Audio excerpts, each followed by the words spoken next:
पिछले वीडियो के अंदर हम लोग डिस्कस कर रहे थे इंडक्शन मोटर की टॉर्क स्लिप कैरेक्टरिस्टिक। उसके अंदर हमने दो मोस्ट इंपॉर्टेंट चीजें देखी, एक तो मैक्सिमम टॉर्क का कॉन्सेप्ट और दूसरा हमने देखा स्टार्टिंग टॉर्क का कॉन्सेप्ट। मैक्सिमम टॉर्क के लिए कितनी स्लिप चाहिए वो हमने डिराइव किया, मैक्सिमम टॉर्क कितना आता है ये डिराइव किया, और स्टार्टिंग टॉर्क के लिए मैंने याद रखने के लिए सिर्फ इतना बोला है कि स्टार्टिंग में स्लिप 1 होती है, इतना याद रखो, इससे ज्यादा रटने की जरूरत नहीं पड़ेगी। ठीक है। और इसके अलावा हमने देखा था कि टॉर्क और मैक्सिमम टॉर्क का रेशियो कितना आता है, जिसमें फॉर्मूला आया था 2/SMT/S प्लस S/SMT।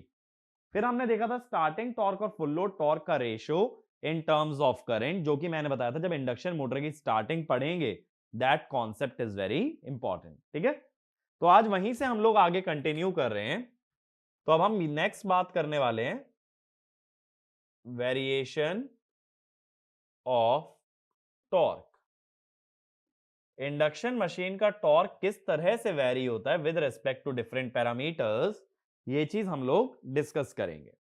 तो सबसे पहले मैं बात करूंगा variation with respect to rotor resistance, with respect to rotor resistance. ठीक है। अब देखो जो सिंक्रोनस स्पीड है वो होती है 120 F/P। ये तो कांस्टेंट रहने वाली है, रोटर के रेजिस्टेंस के साथ नहीं बदलेगी। अगला स्लिप फॉर मैक्सिमम टॉर्क, ये होती है R2/X2।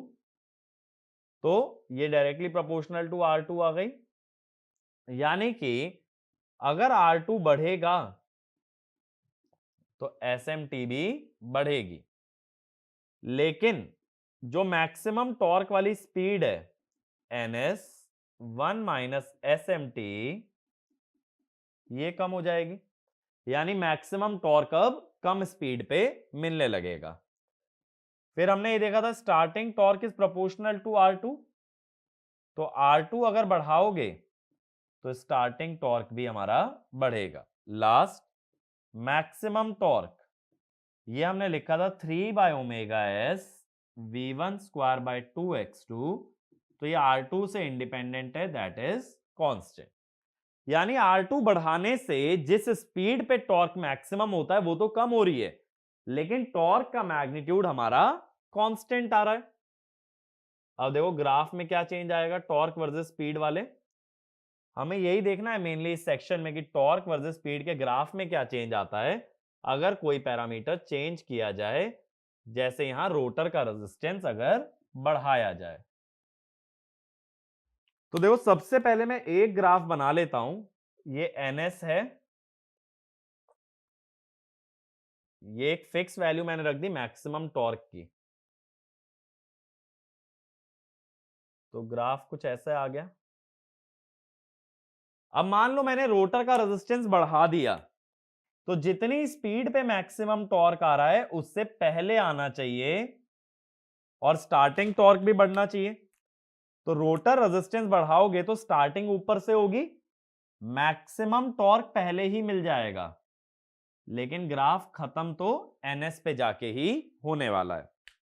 अब अगर मान लो और ज्यादा बढ़ा दो रोटर रेजिस्टेंस, तो और पहले मैक्सिमम टॉर्क मिलना चाहिए, इस टाइप से। ठीक है। तो ये ब्लू वाले कर्व के लिए मान लो R2 है, यहां R2 डैश और यहां R2 डबल डैश। तो हम क्या जानते हैं R2 double dash greater than R2 dash greater than R2। तो इस तरह की वेरिएशन भी तुमसे पूछी जा सकती है।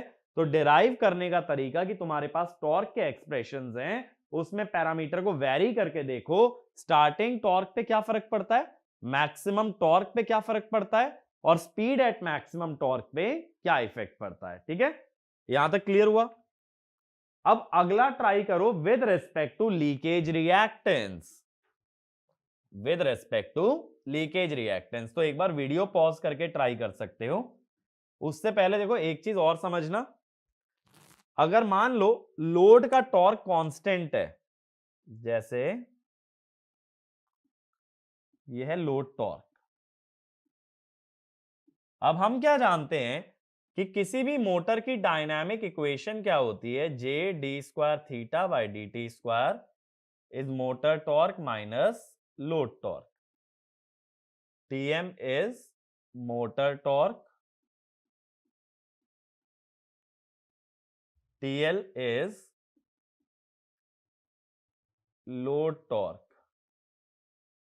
ठीक है, तो लोड टॉर्क अगर कांस्टेंट रखते हैं तो देखो जो ऑपरेटिंग स्पीड है, ब्लू वाले कर्व पे N1 आ रही है, रेड वाले पे N2, ब्लैक वाले पे N3. तो N3 less than N2 less than N1.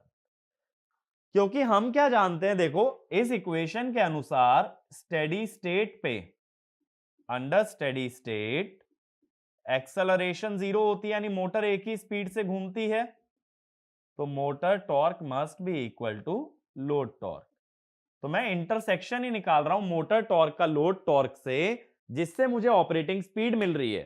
तो मुझे क्या देखने में पता चल रहा है कि ऑपरेटिंग स्पीड घटती जाती है जैसे जैसे रोटर रेजिस्टेंस बढ़ाते हो. तो इसमें लिखना, if the load torque is constant then operating speed of the motor decreases as the rotor resistance is increased. ठीक है, अब मैंने नेक्स्ट बोला है सेकंड वेरिएशन प्लॉट करो with respect to leakage reactance, कि लीकेज रिएक्टेंस चेंज करने से कैसे टॉर्क वाले ग्राफ में चेंज आएगा. फिर से शुरू करते हैं. देखो NS तो कांस्टेंट है, ठीक है, SMT R2 by X2, तो as X2 increases SMT decreases, तो speed at maximum torque which is NS1 minus SMT कम होने से स्पीड बढ़ेगी. फिर स्टार्टिंग टॉर्क ये होता है 3 by omega S V1 square R2 dash over R2 dash का स्क्वायर प्लस X2 डैश का स्क्वायर. तो X2 डैश बढ़ने से स्टार्टिंग टॉर्क भी कम होगा. Maximum torque 3 by omega S V1 square by 2 X2 dash, तो X2 डैश बढ़ने से ये भी कम होगा. और ये हमेशा ध्यान रखो, लीकेज बढ़ने से हर टॉर्क कम होता है, भले ही वो स्टार्टिंग हो, मैक्सिमम हो, या कोई बीच का टॉर्क भी हो, वो भी कम हो जाएगा. Torque always decreases as leakage increases. इसीलिए ये भी कहते हैं कि इंडक्शन मशीन में लीकेज को मिनिमाइज करना जरूरी है, या ये कह दो एयर गैप को मिनिमम रखना जरूरी है. तो चाहे तो लिख भी लेना, as leakage increases the leakage reactance increases and the torque produced by the motor decreases. ठीक है, टॉर्क कम हो जाएगा. अब देखो क्या होगा, ये हुआ टॉर्क और ये अपनी स्पीड. NS तो अपना फिक्स है. अब क्या करना है हमें कि लीकेज रिएक्टेंस बढ़ाने से मैक्सिमम टॉर्क कम हो रहा है, स्टार्टिंग टॉर्क कम हो रहा है, लेकिन स्पीड जिस पे स्टार्टिंग टॉर्क मैक्सिमम टॉर्क मिल रहा है वो बढ़ रही है. तो देखो जैसे ये हमारे पास आया X2 के लिए, अब अगर X2 को बढ़ाओगे तो जिस पे मैक्सिमम टॉर्क मिलता है वो स्पीड बढ़ती है, यानी मैक्सिमम वाला पॉइंट आगे आ जाता है, लेकिन उसकी हाइट कम हो जाती है. समझे? X2 डैश, X2 को और बढ़ाओगे तो मैक्सिमम टॉर्क और आगे मिलेगा, लेकिन उसकी वैल्यू और कम हो जाएगी. देखो ये मैक्सिमम टॉर्क वाली स्पीड है ना, तो मैक्सिमम टॉर्क वाली स्पीड तो आगे बढ़ती जा रही है, लेकिन पीक कम होती जा रही है और स्टार्टिंग कम होती जा रही है. तो हम क्या जानते हैं, X2 double dash is greater than X2 dash is greater than X2. तो रिएक्टेंस को बढ़ाते जाओ, तुम्हारा टॉर्क कम होता जाएगा और स्पीड एट मैक्सिमम टॉर्क बढ़ता जाएगा. ठीक है, ये बात क्लियर हुई. तीसरा लिखना with respect to supply voltage, with respect to supply voltage.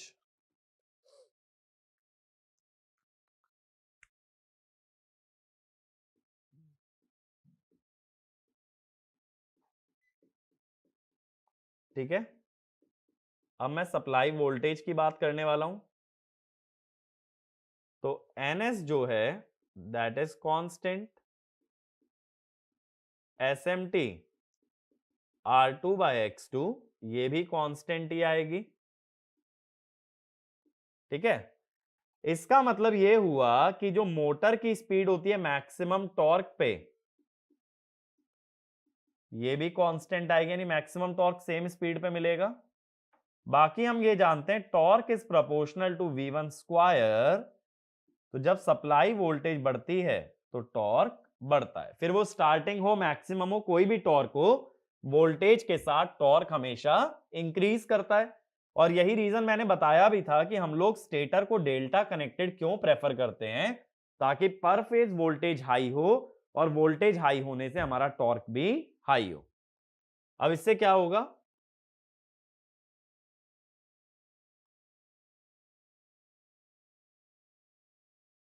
Torque versus speed के ग्राफ में क्या फर्क पड़ेगा कि ये ग्राफ जहां खत्म हो रहा होगा NS पे, वो तो सेम आएगा, NS आएगा सेम, मैक्सिमम टॉर्क भी जहां मिलेगा वो भी आएगा सेम। बस वोल्टेज बढ़ाने से सभी टॉर्क बढ़ते जाएंगे। देखो कैसे, ये एक वोल्टेज के लिए आया, ये दूसरे वोल्टेज के लिए, और ये तीसरे वोल्टेज के लिए, V1 V2 V3, तो V3 greater than V2 greater than V1। तो ग्राफ जो होता है, ग्राफ की हाइट बढ़ती जाती है as you increase the supply voltage. तो इसमें लिखना the torque at any slip is proportional to the square of supply voltage. So as we increase the supply voltage, the entire magnitude of the torque slip characteristic will increase। ठीक है, हर torque बढ़ जाता है। अब एक question लिखना, what are the effects of increasing the rotor resistance in an induction motor? Rotor resistance बढ़ाने से क्या होता है? अब सबसे पहली चीज हमने क्या देखी, रोटर रेजिस्टेंस बढ़ाने से स्टार्टिंग टॉर्क बढ़ता है। तो फर्स्ट पॉइंट लिखना, स्टार्टिंग टॉर्क इंक्रीजेस। फिर हमने क्या देखा, मैक्सिमम टॉर्क पे कोई फर्क नहीं पड़ता, तो अगला लिखो मैक्सिमम टॉर्क इज अनअफेक्टेड। यही मैंने जो फर्स्ट वाला केस कराया था उसमें बनवाया था ना ग्राफ। तीसरा, slip for maximum torque increases, R2 by X2 होती है, तो R2 अगर बढ़ाओगे तो स्लिप बढ़ेगी। अगला, ऑपरेटिंग स्पीड रिड्यूसेस, ये भी हमने देखा था। अब ऐसे ही देखो, अगर स्टेटर की इंपेडेंस इग्नोर्ड है, if stator impedance is ignored, तो हमारा जो सर्किट बचता है वो कितना बचता है,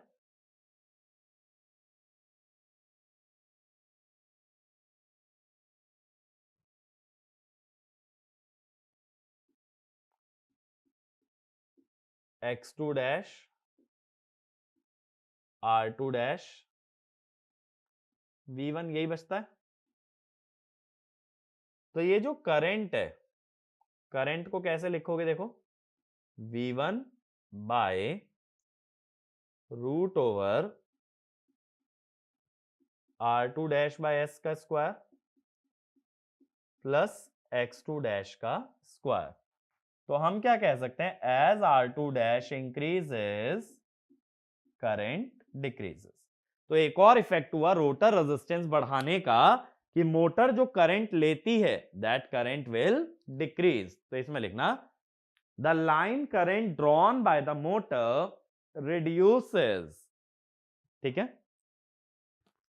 फिर अगला देखो, tan phi is x2 dash over r2 dash by s। तो r2 डैश बढ़ने से फाई कम होगा, तो cos फाई बढ़ेगा। तो अगला पॉइंट ये लिखो, power factor increases, power factor increases. अब देखो क्या होता है, बहुत बार हम करंट का ग्राफ प्लॉट कर देते हैं स्लिप के अगेंस्ट, आई वर्सेस स्लिप। अब देखो स्लिप अगर बढ़ती है तो क्या होगा, ये वाली टर्म कम हो जाएगी, या ऐसा करो स्पीड के अगेंस्ट प्लॉट कर दो। देखो स्पीड अगर बढ़ती है, स्पीड ग्रो करने का मतलब क्या हुआ, स्लिप का कम होना। क्यों? क्योंकि स्पीड होती है ns1 माइनस एस। तो स्पीड जितना सिंक्रोनस के करीब जाएगी, स्लिप उतनी ही छोटी होती जाएगी। स्पीड बढ़ने का मतलब स्लिप का कम होना। स्लिप कम होगी तो डिनोमिनेटर बढ़ेगा, डिनोमिनेटर बढ़ेगा तो करंट कम होगा। और जैसे ही ns पे पहुंचोगे, ns पे स्लिप होती है 0, स्लिप 0 होने का मतलब डिनोमिनेटर इनफाइनाइट, जिसका मतलब करंट 0। तो देखो करंट धीरे धीरे घटता है। बात मेरी समझ आ रही है? अब ये मैंने 4 ग्राफ क्यों बनाए, एक क्यों नहीं बनाया?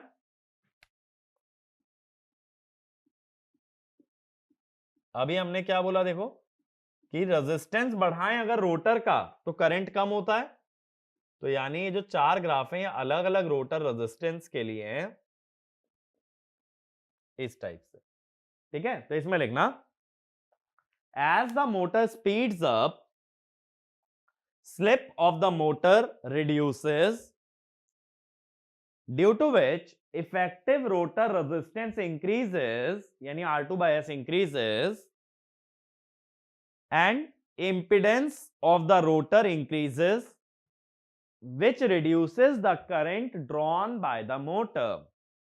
इसीलिए स्लिप कम होने के साथ या स्पीड बढ़ने के साथ साथ करंट कम होता चला जाता है। ठीक है, धीरे धीरे करंट कम होता है। अगला क्वेश्चन लिखो, व्हाट हैपेंस टू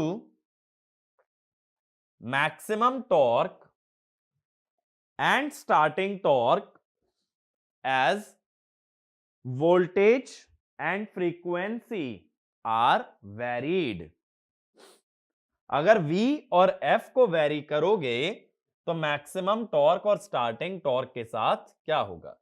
ये जो कॉन्सेप्ट है ये काम आता है स्पीड कंट्रोल के अंदर, बट अभी एज अ क्वेश्चन मैं तुम्हें दे रहा हूं कि V और F के वेरिएशन से इफेक्ट बताओ किस पे, स्टार्टिंग और मैक्सिमम टॉर्क पे। इसके लिए क्या क्या इंफॉर्मेशन पता होनी चाहिए, देखो SMT is R2 by X2, maximum torque is 3 by omega s, V1 square by 2x2 dash, starting torque 3 by omega s, V1 square R2 dash, R2 dash का स्क्वायर प्लस x2 डैश का square. ठीक है, जो कि approximately ऐसे लिख दिया जाता है 3 by omega S V1 square R2 dash over x2 dash का स्क्वायर, ये बनेगा। अब देखो ओमेगा एस में फ्रीक्वेंसी आती है, चलो शुरू से शुरू करते हैं। R2 में तो फ्रीक्वेंसी का कोई इफेक्ट नहीं होता, स्किन इफेक्ट इग्नोर कर दो, resistance is independent of frequency. X2 में फ्रीक्वेंसी का फैक्टर आएगा क्योंकि ओमेगा एल होता है, तो ये फ्रीक्वेंसी के इनवर्सली प्रोपोर्शनल हुआ। इधर देखो ओमेगा एस में एक फ्रीक्वेंसी आएगी, ये क्या होता है 120 f by P into 2 pi by 60, तो f आया, रिएक्टेंस में भी f आया, तो ये बना V1 square by f square. इधर आ जाओ, ओमेगा एस में एक एफ आ रहा है, x2 में एक एफ आ रहा है, बट ये स्क्वायर है, तो f का स्क्वायर यानी एफ स्क्वायर और एफ क्यूब, तो ये बना v1 square by F cube. एक एफ ओमेगा एस में आया, एक एफ x2 में आया। अब देखो जब v और f दोनों वेरी करते हैं तो दो केसेस बनते हैं। Case one, v by F is constant, ये चीज ट्रांसफॉर्मर में भी देखी थी, v बाय एफ को कांस्टेंट रखते हैं फ्लक्स को कांस्टेंट रखने के लिए। तो इस केस में SMT जो होगा वो तो फ्रीक्वेंसी के इनवर्सली प्रोपोर्शनल है। मैक्सिमम टॉर्क जो है, अगर v upon F ratio voltage और फ्रीक्वेंसी का कांस्टेंट है तो ये तो v1 बाय एफ का स्क्वायर ही तो है। तो अगर v बाय एफ कांस्टेंट है तो उसका स्क्वायर भी कांस्टेंट है, तो ये कांस्टेंट। और इसको ऐसे लिख लो 1 by F v1 by F का स्क्वायर। अगर v1 बाय एफ कांस्टेंट है तो starting torque is proportional to 1 by F. ठीक है, v1 बाय एफ कांस्टेंट आया तो 1 बाय एफ के प्रोपोर्शनल आ गया। केस 2 की मैं बात करता हूं, अगर वोल्टेज कांस्टेंट है, बस फ्रीक्वेंसी वेरी कर रही है, वोल्टेज कांस्टेंट है, तो SMT तो 1 बाय एफ के प्रोपोर्शनल आया। Maximum torque 1 by F square के, क्योंकि वोल्टेज कांस्टेंट है तो वोल्टेज हटा लो, बचा क्या, एफ स्क्वायर। इधर वोल्टेज कांस्टेंट है, वोल्टेज हटा लो, क्या बचा, एफ क्यूब। तो starting torque is proportional to 1 by F cube. इस तरीके से वेरिएशन होता है जब वोल्टेज और फ्रीक्वेंसी वेरी करते हो at starting and maximum torque. और इसका यूज जो हम करेंगे ना स्पीड कंट्रोल में करवाऊंगा, जब वहां पे मैं पढ़ाऊंगा कि फ्रीक्वेंसी कंट्रोल से कैसे मोटर की स्पीड बदली जाती है, तब हम दो केसेस लेके चलेंगे, v बाय एफ कांस्टेंट और सिर्फ वोल्टेज इक्वल टू कांस्टेंट। तो ये नोट डाउन कर लेना, इसके नीचे ग्राफ वगैरह स्पीड कंट्रोल में पूरा पूरा ड्रॉ करेंगे, तो अभी ग्राफ की बात नहीं कर रहा हूं। ठीक है, वैसे मेरे हिसाब से ग्राफ तुम बना सकते हो। अगर मैं तुमसे कहूं भाई फ्रीक्वेंसी इंक्रीज करने से क्या होगा, तुम कहोगे SMT कम हो जाएगा। SMT स्लिप कम होने का मतलब स्पीड बढ़ जाएगी मैक्सिमम टॉर्क वाली, मैक्सिमम टॉर्क कांस्टेंट रहेगा और स्टार्टिंग टॉर्क कम हो जाएगा। जैसे अभी हम वेरिएशन ऑफ टॉर्क बना रहे थे, बना सकते हो बनाना चाहो तो, वरना स्पीड कंट्रोल में हम ऐसा जरूर करेंगे वैसे भी। अब देखो जैसे टॉर्क स्लिप कैरेक्टरिस्टिक बनती है, एक और कैरेक्टरिस्टिक होती है, नेक्स्ट लिखना power slip characteristic. Power slip characteristic, जैसे टॉर्क वर्सेस स्लिप या स्पीड का ग्राफ बनता है, वैसे ही पावर वर्सेस स्पीड का ग्राफ भी ड्रॉ किया जाता है। अब दिमाग में क्वेश्चन ये आता है कि भाई इंडक्शन मोटर के अंदर तो कई सारी तरह की पावर होती है, ये पर्टिकुलरली कौन सी पावर की बात कर रहा है, तो यहां बात हो रही है मैकेनिकल डेवलप्ड पावर की। मैकेनिकल डेवलप्ड पावर, जिसको हम लिखते हैं air gap power into 1 minus S. उस पावर को अगर स्पीड के अगेंस्ट वेरी करा के प्लॉट किया जाए, that is called as power slip characteristic. तो इसमें लिखना these characteristics are a variation of mechanical developed power in induction motor with respect to speed of the induction motor, speed of the induction motor। अभी जो mechanical developed power होती है, इसको हम लिखते हैं 1 माइनस एस पीजी। ठीक है, where PG is air gap power. ठीक है, और टॉर्क निकालने के भी हम ये जानते हैं दो तरीके होते हैं, mechanical power bye rotor speed या फिर air gap power bye synchronous speed. जैसे जो टॉर्क की हमने डेरिवेशन अभी तक पढ़ी है, उसमें मैंने किसका यूज किया, एयर गैप पावर का। मैंने क्या किया था, एयर गैप पावर बोल दिया था, जो R2 बाय एस रेजिस्टेंस में पावर होती है, that is air gap power. और उस पावर को अगर ओमेगा एस से डिवाइड कर दें, then that gives us the torque developed. दूसरा तरीका होता है कि मैकेनिकल पावर को डिवाइड करो, लेकिन कौन सी स्पीड से? रोटर वाली स्पीड से। अब बात है अगर सर्किट की ही बात करें इंडक्शन मोटर के, देखो एक होता है आरटीएच, एक एक्सटीएच, फिर एक्स टू डैश, और फिर रोटर वाला रेजिस्टेंस जो कि वेरिएबल दिखाते हैं, ये हो जाता है RTH, XTH, X two dash, R two dash by S. अब हम क्या कह देते हैं, जो resistance R two dash by S है, इसमें जो भी पावर आएगी वो एयर गैप पावर होगी। लेकिन मुझे चाहिए कौन सी पावर? Mechanical power. तो याद करो मैंने इक्विवेलेंट सर्किट में एक और सर्किट बनाया था जिसमें मैंने क्लियरली मैकेनिकल पावर शो किया था। कैसे? ये जो R two dash by S वाला रेजिस्टेंस था, इसको मैंने दो पार्ट्स में तोड़ लिया था।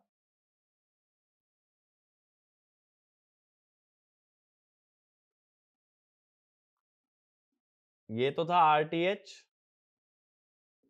एक्सटीएच, एक्स टू डैश, ये था आर टू डैश, और बचा हुआ रेजिस्टेंस हो गया था R two dash one by S minus one. R two dash को अलग करने का पर्पस था कि आर टू डैश में जो पावर होती है वो रोटर कॉपर लॉस होता है। तो R two dash by S में है एयर गैप पावर, उसमें से मैं अगर कॉपर लॉसेस को अलग कर लूं तो बची हुई पावर कौन सी होती है? Mechanical developed power. अब इस रेजिस्टेंस में जो पावर आएगी that will be P M, that is mechanical developed power. तो अब मैं कहता हूं अगर इस सर्किट में मैकेनिकल डेवलप्ड पावर किसी को चाहिए तो क्या करना होगा? Simply R two dash one by S minus one की पावर फाइंड आउट कर लो। अब एक चीज देखो, at slip equal to one क्या होगा? R two dash one by S minus one is zero. अगर कोई रेजिस्टेंस जीरो है तो उसकी पावर भी क्या होगी? जीरो।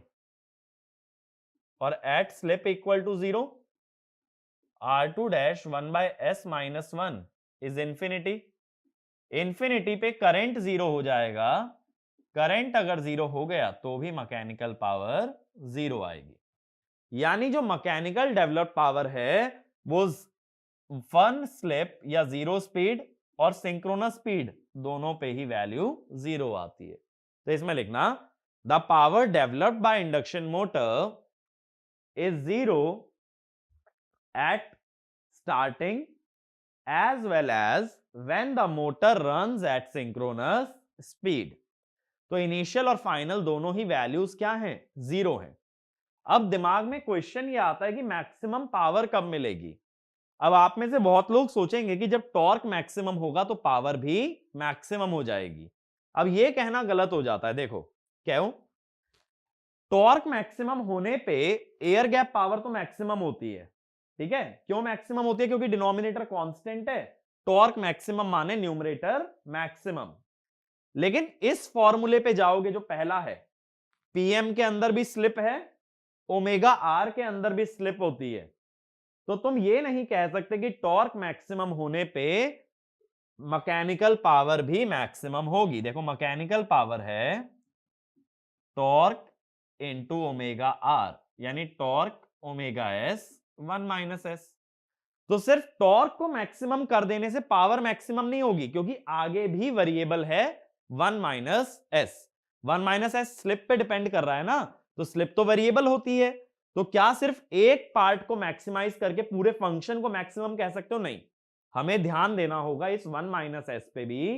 तो mechanical power is not maximum just by maximising the torque. तो एक पॉइंट ये लिखना, mechanical power cannot be directly maximized just by maximizing the developed torque because it also contains a factor of 1 minus s। अगला point, mechanical power is the power across the resistance R2 dash bracket में 1 by s minus 1। So in order to maximize the mechanical power we need to maximize the power across R2 dash 1 by S minus 1, which can be done by applying maximum power transfer theorem, MPT theorem। ठीक है, इसके across MPT लगा के ऐसा काम किया जा सकता है। तो क्या करोगे? For maximum PM use MPT across R2 dash 1 by S minus 1। अब हम क्या जानते हैं, कोई भी रेजिस्टेंस के अक्रॉस मैक्सिमम पावर कब आती है? जब वो रेजिस्टेंस मैग्नीट्यूड ऑफ इंपेडेंस के बराबर हो जाए। तो मैक्सिमम पावर वाली स्लिप को मैं कह रहा हूं SMP, मॉड Z कितना होगा बताओ? RTH plus R2 dash square XTH plus X2 dash square under root. इसको सॉल्व करके अगर SMP निकालोगे तो ये बनता है R2 dash divided by R2 dash plus RTH plus R2 dash का square plus XTH plus X2 dash का स्क्वायर अंडर रूट, ऐसा बन जाता है। ठीक है, ये आ जाती है स्लिप फॉर मैक्सिमम पावर। इतनी स्लिप आ जाने के बाद अगर तुम मैक्सिमम पावर डिराइव करते हो, PMM माने मैक्सिमम मैकेनिकल पावर, कैसे निकालोगे? स्लिप मिलने से ये रेजिस्टेंस मिल गया, रेजिस्टेंस मिलने से करंट निकाल सकते हो, और फिर I स्क्वायर R से क्या निकाल सकते हो? पावर। तो मैं पावर लिख रहा हूं 3 VTH square, simply I square R मत करना, 3 I स्क्वायर R करोगे हमेशा, by 2 RTH plus R2 dash plus RTH plus R2 dash square plus X square, और यहां ये X क्या है? ये X है XTH प्लस X2 डैश। तो ये मैक्सिमम पावर आती है। तरीका क्या रहेगा? स्लिप आ जाने से लास्ट वाला रेजिस्टेंस मिल गया, इस रेजिस्टेंस की वैल्यू का यूज करते हुए सर्किट में करंट निकाल लो V बाय Z करके। करंट आने के बाद 3 mod I square into resistance gives us the value of power. 3 का याद रखना क्योंकि मशीन हमारी 3 फेज है। अब ये जो हमारे पास पावर है, अगर पावर को स्पीड के अगेंस्ट प्लॉट करें तो मैं ये जानता हूं कि जीरो और सिंक्रोनस स्पीड दोनों पे ही पावर मेरी जीरो आएगी। तो हम क्या करते हैं, पावर वर्सेस स्पीड का ग्राफ प्लॉट करना चाहते हैं, जिसको कहते हैं पावर स्लिप कैरेक्टरिस्टिक। ठीक है,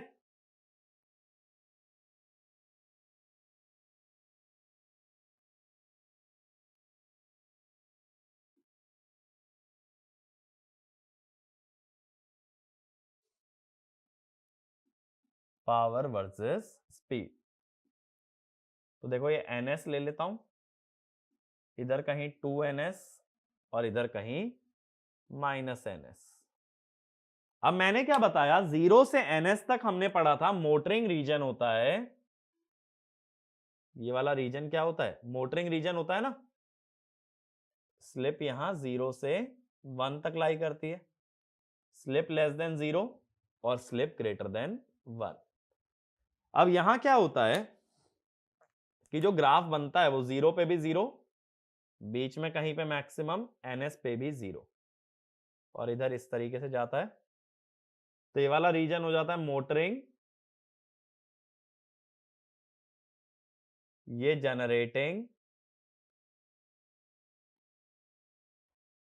और लेफ्ट में ये ग्राफ ऐसे नीचे जाता है, ये हो जाता है ब्रेकिंग। इसे कहते हैं पावर स्लिप कैरेक्टरिस्टिक। लेकिन कौन सी पावर है ये याद रखना, this is the mechanical developed power. ये कर्व क्लियर है? तो इसमें हमने किया क्या है, पावर निकालने के लिए सर्किट में करंट निकालो और 3 I स्क्वायर R की मदद से पावर निकालो। तो ये ध्यान रखना, क्वेश्चन दो तरह से बन सकता है, एक तो मैक्सिमम टॉर्क का और एक मैक्सिमम पावर का। मैक्सिमम टॉर्क के लिए MPT लगेगी R2 डैश बाय S पे, और मैक्सिमम पावर के लिए R2 डैश 1/s माइनस 1। ये दोनों में डिफरेंस याद रखना कि किस रेजिस्टेंस पे मैक्सिमम पावर ट्रांसफर लगानी पड़ेगी मैक्सिमम टॉर्क और मैक्सिमम पावर के लिए। ये चीज बहुत ज्यादा जरूरी है। बहुत बच्चे ये गलती करते हैं कि ये मान लो कि 100 में एक क्वेश्चन अगर मैक्सिमम पावर का आ गया तो ध्यान नहीं देते, सीधा मैक्सिमम टॉर्क की ही कंडीशन लगा देते हैं, क्वेश्चन गलत हो जाएगा। और क्या होता है ना, बहुत सारे एग्जाम्स में क्या होता है, इवन के गेट के अंदर भी क्या होता है, कई बार टीचर टफ क्वेश्चन बनाने की जगह ना क्वेश्चन ऐसे टॉपिक से उठाता है या ऐसी बात पे क्वेश्चन उठाता है जो उसे पता है कि हम लोग इग्नोर करके जाने वाले हैं। तब क्या होता है, तब क्वेश्चन बहुत स्ट्रेट फॉरवर्ड, बहुत छोटा सा होता है, लेकिन वो हम लोगों ने इग्नोर किया हुआ होता है। ऐसा करने से वो क्वेश्चन गलत होने के चांसेस बहुत ज्यादा हो जाते हैं। इसीलिए इग्नोर किसी चीज को मत करो। मैक्सिमम पावर के अंदर कुछ भी याद नहीं रखना, बस इतना याद रखना है एमपीटी लगती है R2 डैश 1/s माइनस 1 पे, बस इतनी बात याद रख के जानी है और कुछ भी नहीं। अब मैं नेक्स्ट बात करता हूं operating characteristics of induction motor. Induction motor के कुछ ऐसे ग्राफ, कुछ ऐसी कैरेक्टरिस्टिक्स जो उसके पैरामीटर्स के बारे में बात करती हैं। मुझे ये देखना है कि लोड बढ़ाने से इंडक्शन मोटर में क्या क्या चेंजेस आते हैं फॉर डिफरेंट पैरामीटर्स। तो इसमें लिखना, these characteristics are a plot of various parameters in an induction motor as the load on the shaft of the motor is increased from no load to full load, no load to full load। ठीक है, तो सबसे पहला variation मैं देखना चाहता हूं speed का। अब देखो स्पीड में क्या बात करेंगे हम लोग कि जब मोटर पे लोड बढ़ता है, यानी मोटर पे लोड हैवी लगा रहे हो या लोड टॉर्क ज्यादा लग रहा है, लोड टॉर्क रोटेशन को हमेशा क्या करता है, अपोज। जितना भारी लोड लगाओगे उतना ही ज्यादा वो रोटेशन को अपोज करेगा। तो जब मोटर पे लोड बढ़ाया जाता है, हैवी लोड लगता है, वो रोटेशन को अपोज करता है, तो उसकी स्पीड कम होती है। तो इसमें लिखना, as the load on the motor is increased, the opposition to the motor rotation by the load also increases, and hence the operating speed of the motor decreases from no load to full load। ठीक है, next point, at no load the speed is very near to synchronous speed or the slip is almost zero, but at full load the slip increases but still it is low। यानी no load पे देखो क्या होता है ना, जैसे 1000 RPM synchronous speed है, तो नो लोड पे मोटर 990 आरपीएम या 995 आरपीएम तक घूम जाएगी, 1000 पे नहीं घूमेगी बट 1000 के बहुत क्लोज घूमेगी। और वहीं जब तुम फुल लोड लगाओगे तो मोटर हो सकता है 950 960 आरपीएम पे घूमे, पहले से कम स्पीड पे घूम रही है बट स्टिल 1000 के अभी भी क्लोज है, या ये कह दो स्लिप अभी भी काफी स्मॉल है।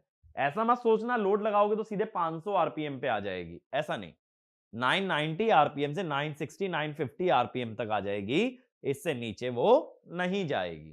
ठीक है, नेक्स्ट पॉइंट लिखो, at no load the torque is small because the torque is only required to overcome friction and windage। भाई जब लोड ही नहीं लगा तो अपोज करने वाले टॉर्क कौन से हैं, फ्रिक्शन है, या तो हवा की वजह से लगने वाला फ्रिक्शन है। तो नो लोड पे काफी कम टॉर्क की जरूरत पड़ती है मोटर को चलाने के लिए। अगला, as the load is increased the load also opposes, so in order to overcome the load torque the motor torque must increase, the motor torque must increase। और देखो टॉर्क लो स्लिप रीजन में कैसे लिखा जाता है, तो torque increases, it implies slip increases और speed reduces. Conceptually तुम ये कह सकते हो लोड बढ़ने से मोटर के रोटेशन का अपोजिशन बढ़ गया तो स्पीड घट गई, और न्यूमेरिकली अगर जाना है तो लोड बढ़ने से टॉर्क बढ़ा, टॉर्क बढ़ने से स्लिप बढ़ी, और स्लिप बढ़ने से स्पीड कम हो गई। दोनों तरह से अप्रोच कर सकते हो। ये क्लियर हुआ स्पीड का वेरिएशन। अगला वेरिएशन नोट डाउन करो, पावर फैक्टर। पावर फैक्टर तो इसमें लिखना, अब नो लोड के अंदर मोटर कौन कौन सा करंट ड्रॉ करती है? मोटर दो करंट ड्रॉ करती है, आई म्यू और आई डब्ल्यू, ट्रांसफॉर्मर की तरह, जिसमें कि हम ये जानते हैं आई म्यू काफी ज्यादा डोमिनेट करता है आई डब्ल्यू को, क्योंकि मोटर के अंदर एयर गैप के कारण रिलक्टेंस बहुत ज्यादा हाई होती है। तो पहला पॉइंट ये लिखो, at no load motor draws two current. First लिखना core loss component of current, second magnetizing current. Next point, magnetizing current dominates core loss component of current and is associated with only reactive power, so no load power factor is low। भाई no load पे dominate कौन करेगा? आई mu. आई mu कौन सी power consume करता है? Reactive power. तो जब reactive power dominate कर रही है तो पावर फैक्टर काफी कम रहेगा। अगला point, as the load on the motor is increased the load starts to draw real power, so real power component increases and power factor improves। देखो अगर फेजर डायग्राम की टर्म्स में बात करें, ट्रांसफॉर्मर की तरह ही सोचना, ये फ्लक्स है,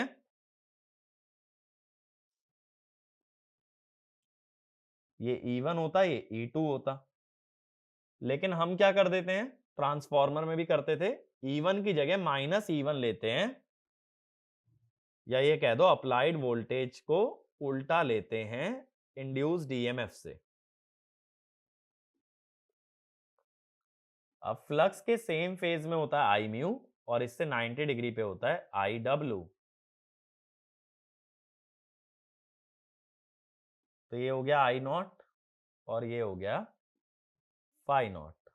ठीक है, अब जो लोड आएगा, अगर लोड लैगिंग पावर फैक्टर का है तो लोड ये रहा, और वैसे भी मोटर के अंदर रोटर पे पावर फैक्टर हमेशा लैगिंग होता है। मैंने बताया भी था ना, देखो रोटर शॉर्ट सर्किटेड होता है, रोटर में एक रेजिस्टेंस होता है, एक रिएक्टेंस होती है, तो रोटर का करंट हमेशा वोल्टेज से लैग करता है। तो प्राइमरी कंपोनेंट जो आएगा वो होगा I1 डैश, I1 डैश और I0 को अगर ऐड कर देंगे ये बना I1 और ये बना phi1।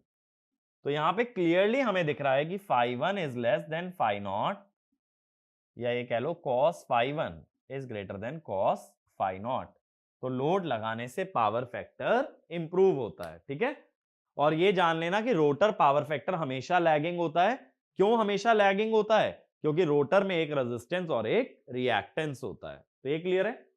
तो पावर ऐसे लिख लेना, power factor increases from no load to full load.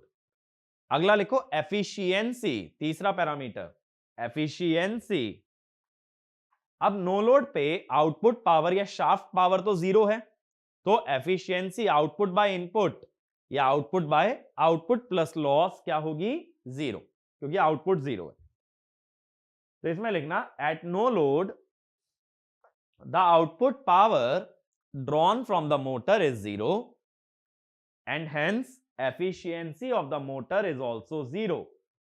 इतनी बात क्लियर है? अगला point, as the load increases motor starts to deliver output power and efficiency increases up to a certain point where variable losses and constant losses are equal। Efficiency तब तक बढ़ती है जहां तक वेरिएबल और कांस्टेंट लॉस इक्वल आ जाएं, क्योंकि ये कंडीशन किसकी है? मैक्सिमम एफिशिएंसी की।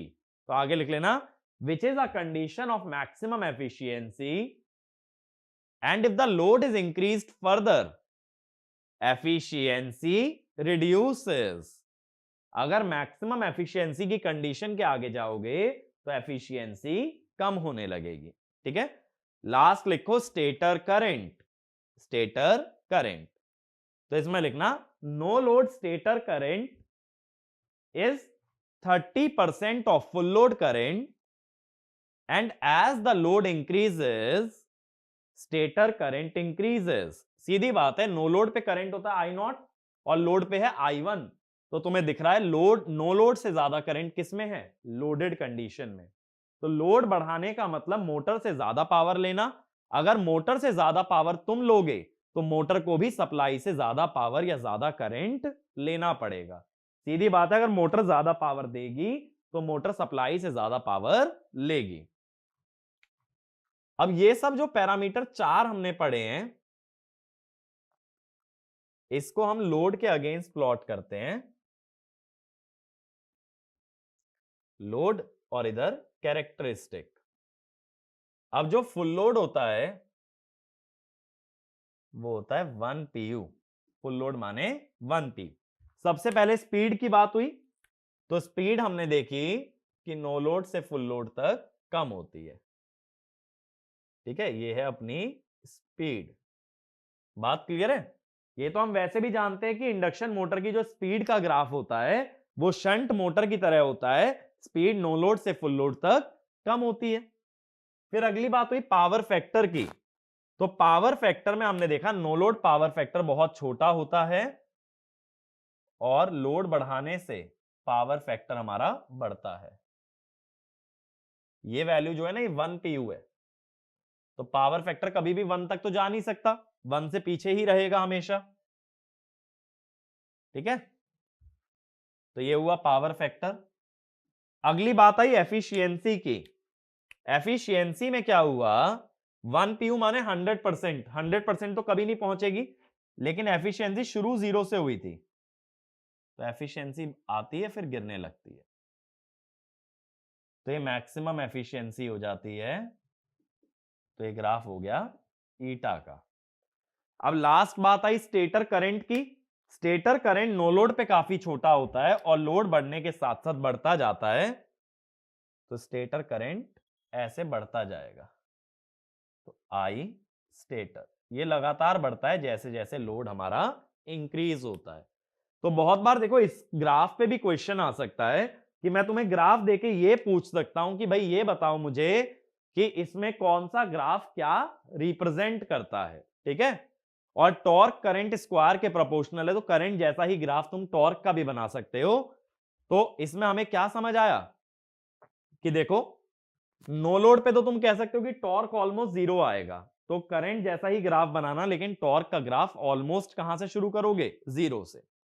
अब इसमें हमें क्या समझ आया कि मोटर के अलग अलग पैरामीटर लोड बढ़ने पे कैसे बिहेव करते हैं, और इस पे डायरेक्टली ग्राफिकल क्वेश्चन आ सकता है। ग्राफ देके एक्सेस पूछ सकता हूं या एक्सेस देके करेक्ट ग्राफ चूज करा सकता हूं। और जैसा तुमने देखा कि हमने हर चीज को लॉजिकली और कंसेप्चुअली समझा है कि कैसे कोई भी पैरामीटर वेरी होता है। लोड बढ़ने से स्पीड कम होती है, पावर फैक्टर बढ़ता है, करंट बढ़ता है, टॉर्क बढ़ता है, और efficiency first increases and then decreases. ऐसे 1 मार्क क्वेश्चन इवन गेट के अंदर भी आ सकता है। किसी पैरामीटर पे थ्योरी क्वेश्चन पूछ लेगा, how does efficiency of an induction motor vary with change in load, तो तुम क्या कहोगे, it first increases then decreases. ठीक है, तो इस लेक्चर को हम लोग यहीं पे वाइंड अप कर रहे हैं। तो हमने सारी बातें कर ली हैं टॉर्क से रिलेटेड। अब टॉर्क से रिलेटेड जितने भी क्वेश्चन आप उनको अटेम्प्ट कर सकते हो, और इसके बाद आगे की बातें हम लोग समझ सकते हैं, जैसे कि इंडक्शन मोटर की टेस्टिंग, स्टार्टिंग, स्टेबिलिटी, ये सारी बातें आगे चल के हम कवर करेंगे। तो इस लेक्चर को यहीं वाइंड अप करेंगे। Thank you.